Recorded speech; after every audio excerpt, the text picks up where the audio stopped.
అందరికీ నమస్కారం. ఇవాళ మన కథ అనుబంధాలు. ఇది 7వ భాగం అండి. ఇదే చివరి భాగం. వినయ్ ఇళ్ళ అద్దెలు, తిండి ఖర్చు తక్కువయ్యే టెక్సాస్‌కి వెళ్ళిపోవాలని నిర్ణయించుకున్నాడు. అక్కడ ఏదైనా వ్యాపారం చేయాలని. ఉద్యోగాలు ఇప్పట్లో దొరికేట్టు లేవు. నా మాటేమిటి? నాకు అతని మంచితనం, ఇతరుల మీద చూపించే జాలి, దేనికీ చలించని స్వభావం అన్నీ నచ్చాయి. నేనే అడిగాను ఒకరోజు, వినయ్ నన్ను పెళ్లి చేసుకోగలవా? డైవర్సీని అనుకో, ఒకతనితో కాపురం చేసి నీకిష్టం లేకపోతే మనం ఇప్పట్లాగే మంచి స్నేహితులుగా ఉందాం. నువ్వు నాకేదో చేశావని గానీ, ఇప్పటి పరిస్థితి నుండి బయటపడాలని గానీ అడగట్లేదు. మనసారా నేనిష్టపడే అడుగుతున్నాను. నేనేమంటున్నానో మొదట్లో అర్థం అవ్వలేదు వినయ్‌కి. నిజంగానా కాంతి? నీకు అటువంటి ఐడియా ఉందా? నేను చూడ్డానికి అంత బావుండను. పైగా కులం, అందం అనేది చూసే కళ్ళని బట్టి ఉంటుంది వినయ్. ఎంతో బాగుండే ప్రశాంత్‌ని చేసుకోవడం నాకెంత ఇష్టంగా అనిపించలేదు. మరి నిన్నెందుకు కావాలనుకుంటున్నాను? మనసుకి దగ్గరవడానికి అందం అక్కర్లేదు వినయ్. అలాగే కులం. చెప్తే గానీ తెలియని కులాల మీద నాకెప్పుడూ సదభిప్రాయం లేదు. నీకు ఓకే అయితే చెప్పు. రేపే అప్లై చేద్దాం. ఓకే.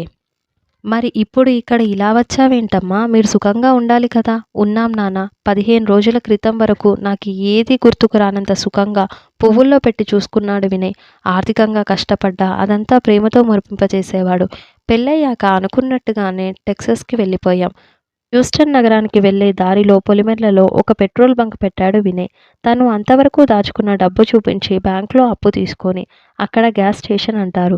దాని వెనకే మాకో చిన్న ఇల్లు ఉండేది. లోన్ తీర్చాక మా సంసారానికి సరిపడే డబ్బు అమరేది. కొత్త కదా, పైగా ఆ రూట్లో అంత ట్రాఫిక్ ఉండదు. సరిగ్గా 2 వారాల క్రితం ఒక అర్ధరాత్రి కొంతమంది దుండగులు వచ్చి క్యాష్ బాక్స్లో ఉన్న డబ్బు ఇమ్మని బెదిరించారు. డబ్బు తీసుకొని వెళ్ళిపోకుండా వినయ్ గుండెల్లో తుపాకీతో కాల్చి మరీ వెళ్లారు. వినయ్ కేకలు విని నేను బయటికి వచ్చి పోలీసులకు ఫోన్ చేసేలోపు పారిపోయారు. ఇంక నాకు మిగిలిందేమీ లేదు. హాస్పిటల్‌కి తీసుకెళ్లేలోపే వినయ్ కాంతి కళ్ళల్లో మళ్ళీ ఆగకుండా నీళ్లు. ప్రసన్న వచ్చి ఒళ్లోకి తీసుకొని పొదివి పట్టుకుంది. అలా ఎంతసేపు ఉండిపోయారో? మామ్ వీఆర్ బ్యాక్ అంటూ సోని ఒళ్లో పడుతుంటే లేచారు. గంగ వేణిని తీసుకొని మేడ మీదకి వెళ్ళింది బట్టలు మార్చడానికి. సూరిబాబు కళ్ళు తుడుచుకొని లేచాడు. వచ్చేశాను మమ్మీ. అన్నీ పోగొట్టుకొని వచ్చేశాను. అమెరికా నాకిచ్చిన సుఖం, సంతోషం కేవలం 6 ఏళ్లు. డబ్బేమీ మిగల్లేదు. గ్యాస్ స్టేషన్, ఇల్లు బ్యాంకు వాళ్ళు తీసేసుకున్నారు. సేవింగ్స్‌లో ఉన్న కొంచెం మా టికెట్‌కి, బ్యాంకు వాళ్ళతో సెటిల్మెంట్‌కి పెట్టుకున్న లాయర్‌కి సరిపోయింది. నాకు నా అనే వాళ్ళ అండ కావాలనిపించింది. మీరింట్లోకి రానిస్తారో లేదో అనే అనుమానం. రానీయకపోతే అప్పుడే చూసుకుంటాలే అనొచ్చేశాను. నాన్న, మీ పెంపకంలో పెరిగిన నేను ప్రశాంత్ చేయమన్న పని చేయలేకపోయాను. మనసులు కలిసి పెళ్లి చేసుకున్నాక వేరు. మీకు ఫోన్లో ఎంతో చెప్పి సహాయం చేయమని వేడుకుందామనుకున్నాను. అప్పుడే వచ్చుంటే ఎలా ఉండేదో. వినయ్ నా జీవితంలోకి వచ్చేవాడు కాదేమో. ఇప్పుడేం చేస్తారో మీ ఇష్టం. నేనెక్కడో ఉద్యోగం చేసుకునే వరకు ఆశ్రయం ఇస్తే సోనీకి మంచి చదువు చెప్పించగలుగుతాను. ఇక్కడే ఉండకపోయినా ఒక గది అద్దెకి తీసుకొనైనా బ్రతికేయగలను. కాకపోతే పెద్దవారి అండ ఉంటే ఈ వయసులో మగవారి నుంచి ఎదురయ్యే ఇబ్బందులు. కాంతికి దుఃఖంతో మాట రాలేదు. చీర కొంగు మొహానికి అడ్డు పెట్టుకొని బాత్రూంలోకి పరుగుపెట్టింది గంగ రావడం గమనించి. ఇదింకా ఇంట్లో ఉందేంటి? కాఫీ తాగాక పంపేస్తా అన్నారు కదా! సుధీర్ వస్తూనే ఆగ్రహావేశాలతో అడిగాడు. రాత్రి 9 అయింది. రమ్య మాట్లాడకుండా పైకి వెళ్ళిపోయింది. సుధీర్, అసలేం జరిగిందో తెలిస్తే నువ్వు ఇలా కేకలు పెట్టవు. భోజనాలయ్యాక నిదానంగా వినొచ్చు. స్నానం చేసిరా ముందు. సూరిబాబు అనునయంగా చెప్పబోయాడు. ఏం వినాలండి? మీ ముద్దురు కూతురు మధ్యాహ్నమంతా మీకు కూర్చొని ఎక్కించిందా? చిన్నప్పటి నుంచి అలవాటేగా దానికి మస్కా కొట్టడం, మీ దగ్గర నుంచి అన్నీ లాగేయడం. ఇది చెప్పే అబద్ధాలన్నీ మీరు గనక నమ్మారు. ఎన్ని వేషాలేసిందో ప్రశాంత్ చెప్పనే చెప్పాడు కదా! తలుచుకుంటే ఒళ్ళు మండిపోతుంది. ఫ్రెష్ అయి వస్తాను. ఆకలేస్తోంది. భోజనం చేస్తాను. కానీ మీరు చెప్పేది మాత్రం వినను. మొండిగా అంటూ మేడమెట్లు విసురుగా ఎక్కాడు సుధీర్. పిల్లలు ముగ్గురు రోహన్ గదిలో పడుకున్నారు. రోహన్ స్కూల్ నుంచి వస్తూనే సోనికి ఫ్రెండ్ అయిపోయాడు. కొత్తక్క వచ్చిందిగా, నానమ్మ కథలక్కర్లేదంది వేణి. భోజనాలయ్యాయి. మొహంలోకి చూస్తే తానే పలకరిద్దామని అనుకుంది కాంతి. సుధీర్ అసలు ఆ అవకాశమే ఇవ్వలేదు. రమ్య ఇంటికొచ్చిన వారెవరైనా పలకరించాలన్న కనీస ధర్మాన్ని కూడా పాటించకుండా తల వంచుకొని తినేసి కంచం బల్లమీద వదిలేసి వెళ్ళిపోయింది. సుధీర్, నేను చెప్పేది పూర్తిగా విను. అసలు ప్రశాంత్. సూరిబాబు నెమ్మదిగా మొదలుపెట్టాడు. భోజనాలయ్యాక హాల్లో కూర్చున్నారందరూ. సుధీర్ మొహం ఎర్రగా చేసుకొని టీవీ మ్యూట్లో పెట్టి ఛానల్ మారుస్తున్నాడు. కాంతికి మాట్లాడడానికి అవకాశమే ఇవ్వట్లేదు. కనుబొమ్మలు ముడిచి కళ్ళతో క్రోధాన్నంతా చూపిస్తూ గొంతు పెగలనంటుంది కాంతికి. ప్రశాంత్ నాకు ఈ పెళ్ళి అవ్వకముందు 4 ఏళ్ల నుంచి ఫ్రెండ్. అతను ఎటువంటి వాడో నాకు తెలీదా? ఈవిడ గారి మొండితనం కూడా తెలుసు. అమ్మ మాటెప్పుడు వింది కనుక ప్రతిదానికి పేచీనే. చిన్నప్పటి సంగతులు కొన్ని ఉదహరించాడు సుధీర్. సుధీర్ అభియోగాలు విని కాంతితో పాటు ప్రసన్న కూడా తెల్లబోయింది. అవన్నీ చిన్న చిన్న విషయాలు. పండక్కి ఏ బట్టలు వేసుకోవాలో, ఉప్మా వద్దు దోశ కావాలనో, సుధీర్తో ఎంత ప్రేమగా ఉందో గుర్తులేదు అతనికి. కాంతికి ఎవరైనా గట్టిగా మాట్లాడితేనే కళ్ళలో వణుకొస్తుంది. అటువంటిది తనని దోషిగా నిలబెట్టి అన్ని మాటలంటుంటే ఎలా తన బాధ చెప్పుకోవాలో తెలియక చూస్తూ ఉండిపోయింది. సూరిబాబే ప్రయత్నిస్తున్నాడు.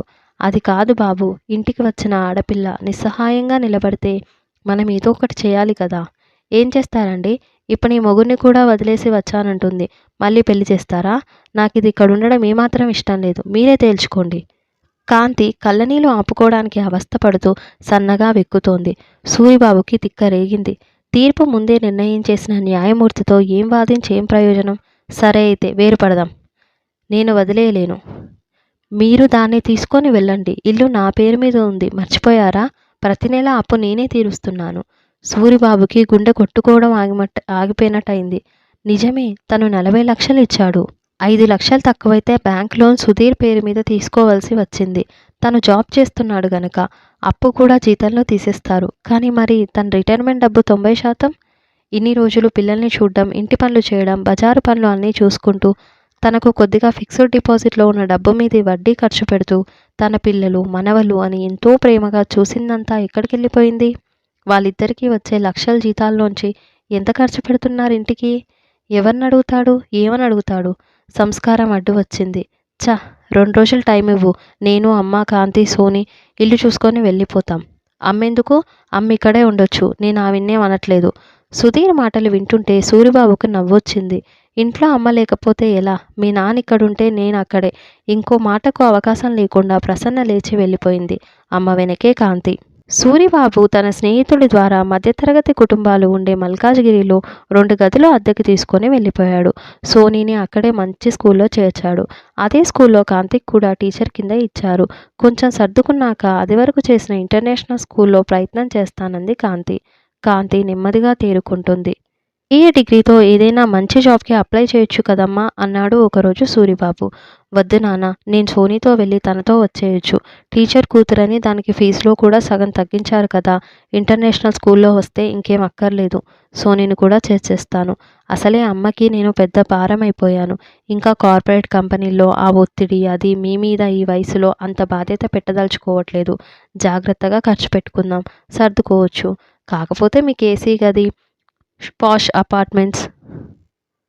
కాంతి మాట రాక ఆపేసింది. అవేం అక్కర్లేదమ్మా. నీలాగా అమ్మా నాన్నల గురించి ఆలోచించే వాళ్ళు లేరు ఆ పాష్ ఇంట్లో. పొద్దున్న స్కూల్కి వెళ్ళే వరకు సగం పైన పనిచేస్తున్నావు. సాయంత్రం అమ్మకి వంటింట్లోకే రానివ్వట్లేదు. హాయిగా రోజు శంకర్ మఠానికి వెళ్ళి వస్తున్నాం మేము. ఎంతో స్వాతంత్రంగా ఉంది. కాకపోతే నీ జీవితం ఇలా ఒంటరిగా, అది మామూలంగా అయిపోయింది. అదే నాకు చాలా బాధగా ఉంటుంది. ఏం చేయలేం. పర్లేదు నాన్న, వినే నాకు జీవితానికి సరిపడా మధురమైన అనుభూతుల్ని ఇచ్చాడు. అటువంటి మంచి మనిషి అవసరం దేవుడికి కూడా కావాల్సి వచ్చిందేమో అంత త్వరగా తీసుకెళ్ళిపోయాడు. వినయ్ జ్ఞాపకాలు ముంచెత్తుతుంటే మంచం మీద వాలిపోయింది కాంతి. ఉన్న 2 గదులు పెద్దవే. ముందు గదిలో 2 మంచాలు, 4 కుర్చీలు పడతాయి. వెనక ఉన్న వంటిట్లోనే భోజనాల బల్ల కూడా పట్టేసింది. అపార్ట్మెంట్ నుంచి తమ మంచాలు, కుర్చీలు, వంటింట్లో ఉన్న తమ సామాను తెచ్చేసుకున్నారు. మళ్ళీ కొత్తవి కొనక్కర్లేకుండా. సుధీర్ ఏమీ మాట్లాడలేదు. ఏమంటాడు? వాటి మీద తనకి హక్కు లేదు కదా. తీసుకెళ్లే ముందు మాత్రం సూరిబాబు ఒక మాట అన్నాడు. ఇవేవీ నీ పేరు మీద లేవు. మేం 25 ఏళ్ల నుంచే వాడుతున్నవే. సుధీర్ బదులు చెప్పకుండా లోపలికి వెళ్ళిపోయాడు. నేనొక్కదాన్ని ఇంటిని చూసుకోవడం, ఆఫీస్ పని, పిల్లలు, వంట నా వల్ల కావట్లేదు ధీరా. హెల్లా ఉంది. నెలలో సగం రోజులు నువ్వు ఢిల్లీ, ముంబై అంటావు. అసలు నన్ను అడగకుండా మీ అమ్మ వాళ్ళని ఎందుకు పంపించావు? రాత్రి ఈ దెయ్యం పడుకోనివ్వదు. పొద్దున్నే 5కి లేచినా రోజు ఆఫీస్కి లేటే. రమ్య తాండవం ఆడేస్తోంది. వాట్? నీకు చెప్పకుండానా? మా చెల్లెలు ఇంట్లో ఉండవద్దని నువ్వే కదా వార్నింగ్ ఇచ్చావు. నేను కొంచెం సాఫ్ట్గా ఉంటే ఎగదోసి ఇప్పుడు ఇలా మాట్లాడుతున్నావా? ప్రశాంత్కి నాకు కామన్ ఫ్రెండ్ చెప్పనే చెప్పాడు. జరిగిన దాంట్లో కాంతి తప్పేం లేదని. ఆ రోజు లంచ్ టైంలో ఏం మాట్లాడావో గుర్తులేదా? మీ చెల్లెల గురించి చెప్పా అంతే. అంటే ఇల్లు సరిపోదు, ఫైనాన్స్ అవి అన్నీ తక్కువవుతున్నాయి అని. మీ పేరెంట్స్ని నేనెక్కడ వెళ్ళమన్నా? నీరసంగా కళ్ళ నిండా నీళ్లతో అంది రమ్య. సూరిబాబు వాళ్ళు వెళ్ళి 6 నెలలు దాటింది. రమ్య చిక్కి సగమైంది. వేణి రోజు రాత్రి నానమ్మ అని ఏడుస్తూ తను నిద్రపోదు, ఇంట్లో వాళ్ళని నిద్రపోనీదు. అత్తమామలు వెళ్ళిపోయాక వాళ్ళ విలువ తెలిసింది. ఇంత లగ్జరీస్లో అలవాటు పడ్డవాళ్ళు వెళ్ళిపోతారని అనుకోలేదు. పైగా కూతురంటే కోపం కదా. కానీ రమ్య ఒకటి మర్చిపోయింది. రక్త సంబంధం గురించి. తల్లిదండ్రులు అంతా తామే పెంచిన పిల్లల కష్టంలో ఉంటే వదిలేసి సుఖంగా ఫోమ్ బెడ్ల మీద పడుకోలేరని, అనుబంధం ఆత్మీయతలకి డబ్బుతో కొలవలేమని. కానీ అదంతా ఒక ప్యాకేజీ. అక్కడికి అమ్మని ఉండమని అన్న వేణిని వదిలి వెళ్తుందని అనుకోలేదు. అయితే నేను జాబ్ మానేస్తా, నీ శాలరీతోనే అడ్జస్ట్ అయిపోదాం. అమ్మో, అదెలా కుదురుతుంది? కార్ లోన్, ఇంటి లోన్, రోహన్ ఫీజ్, ఇంటికి అంతా బొటిగా సరిపోతుంది. ఇదివరకైతే నాన్న ఎలా మేనేజ్ చేసేవాడు? మై గాడ్, ఇంటికి ఇంత అవుతుందా? సుధీర్ నిస్సహాయంగా అన్నాడు. తన ఉద్యోగానికి ఎసరు వచ్చేలా ఉందని ఇంకా చెప్పలేదు రమ్య. పోనీ ఎక్కడున్నారో మళ్ళీ రమ్మంటే అందరం ఎలాగో అడ్జస్ట్ అవ్వచ్చు. ఆశగా చూసింది రమ్య. వాళ్ళెక్కడున్నారో ఎలా ఉన్నారో ఏమీ తెలీదు. వెళ్ళాక ఒక్కసారి ఫోన్ కూడా చేయలేదు. నాదే తప్పు. నేను కూడా ఆ సమస్యలో పాలు పంచుకోవాల్సింది. ఇంత పెద్ద నగరంలో ఎక్కడని వెతికేది? చుట్టాలు, ఫ్రెండ్స్ కూడా ఎవరూ తెలీదంటున్నారు. రమ్య తల పట్టుకొని కూర్చుండిపోయింది. తన తల్లిదండ్రుల సహాయం చేసే స్థితిలో లేరు. చాలా పెద్దవాళ్ళు. నిజమే. ముందు వెనక చూసుకోకుండా తన స్వార్థం చూసుకుంటే తప్పకుండా ఎప్పటికైనా పశ్చాత్తాపపడక తప్పదు. కొంచెం హృదయం విశాలం చేసుకొని మన పక్కనున్న వాళ్ళని పట్టించుకుంటే, చిరుత్యాగాలు చేయగలిగితే, ఎవరింట్లో వాళ్ళు తమ సొంత వాళ్ళకి క్లిష్టమైన సమయాల్లో సహాయ సహకారాలు అందిస్తే ఎంత బాగుంటుంది. సమస్యల్ని ఎదుటి వ్యక్తి చూడగలిగితే, కనీసం వాళ్ళు చెప్పేది వినగలిగితే కుటుంబాల్లో మనస్పర్ధలే ఉండేవి కదా. సుధీర్ ఆలోచిస్తూ ఉండిపోయాడు. నాన్నా, అమ్మా గట్టిగా పిలుస్తూ వచ్చింది కాంతి. కాంతి ఇండియా వచ్చి అప్పుడే ఏడాదైపోయింది. సోనీ త్వరగా కొత్త పరిసరాలకు అలవాటు పడిపోయింది. సూరిబాబు, ప్రసన్న కూడా చుట్టుపక్కల వారితో కలుపుగోలుగా ఉంటూ హాయిగా కాలక్షేపం చేస్తున్నారు. ఏంటమ్మా అంత హడావుడిగా ఉన్నావు? మధ్యాహ్నం కునుకు నుంచి లేచి అడిగాడు సూరిబాబు. ప్రసన్న వంటింట్లోకి వెళ్ళింది కాఫీ కలపడానికి. అమ్మా, నువ్వు కూడా విను, 2 మంచి వార్తలు. ఒకటి, నాకు ఇంటర్నేషనల్ స్కూల్లో ఉద్యోగం వచ్చింది. టీచర్గా కాదు, అడ్మినిస్ట్రేషన్ ఆఫీసర్గా. జీతం 25,000. సోగ్నీకి ఫీజు లేకుండా చేర్చుకుంటారు. అంటే అది కూడా జాబ్ సదుపాయాల్లో భాగం. వెరీ గుడ్ రా, అనుకున్న సాధించావు. ఇంకో వార్త, సూరిబాబు అన్నాడు ఆనందంగా. అమెరికా నుంచి లాయర్ చెక్ పంపించారు. వినయ్ ఇన్సూరెన్స్ చేశాడు. అది యాక్సిడెంట్ పాలసీ. అన్నీ కలిసి తన ఖర్చులు పోను $2,00,000. సూరిబాబు ఒక్కసారిగా కుర్చీలోంచి లేచాడు. ప్రసన్న నోరు తెరుచుకొని చూస్తుండిపోయింది. ఏం చేద్దాం? మంచి పాష్ లొకాలిటీలో ఫ్లాట్ కొందామా? మీ ఇష్టం నాన్న, చెక్ తీసి చూపిస్తూ కాంతి అంది. అవేం వద్దన్నా, ఈ చుట్టుపక్కలే మంచిది తీసుకుందాం. నీకు ట్రైన్ ఉంది, కారు కొనుక్కోవచ్చు. ఎక్కువ డబ్బులు పోస్టాఫీస్లో, నేషనల్ బ్యాంకులో డిపాజిట్ చేద్దాం. అందుబాటులో ఎప్పుడూ డబ్బు ఉండాలని అనుభవం మీద తెలుసుకున్నాను. మీరు నాకు తోడు నీడగా ఉంటే ఇంకేం అక్కర్లేదమ్మా. ఇంతలా ఆదరిస్తారని కలలో కూడా అనుకోలేదు. కాంతి ప్రసన్న సూరిబాబుల కాళ్ళకి వంగి నమస్కరిస్తూ అంది. కన్న తల్లిదండ్రులంరా మేము, అనుబంధాలు ఎక్కడికి పోతాయి? అయినా నువ్వు మాకా, మేం మీకా అండ. నవ్వుతూ కాంతిని దగ్గరికి తీసుకున్నారు. మరి నేను? కాళ్ళకు చుట్టుకుపోతూ అంది చిన్నారి సోని. ఇంతటితో ఈ కథ సమాప్తం. ఈ వీడియో మీకు నచ్చినట్లయితే లైక్ చేయండి, షేర్ చేయండి, ఛానల్ని సబ్స్క్రైబ్ చేయండి. Thank you.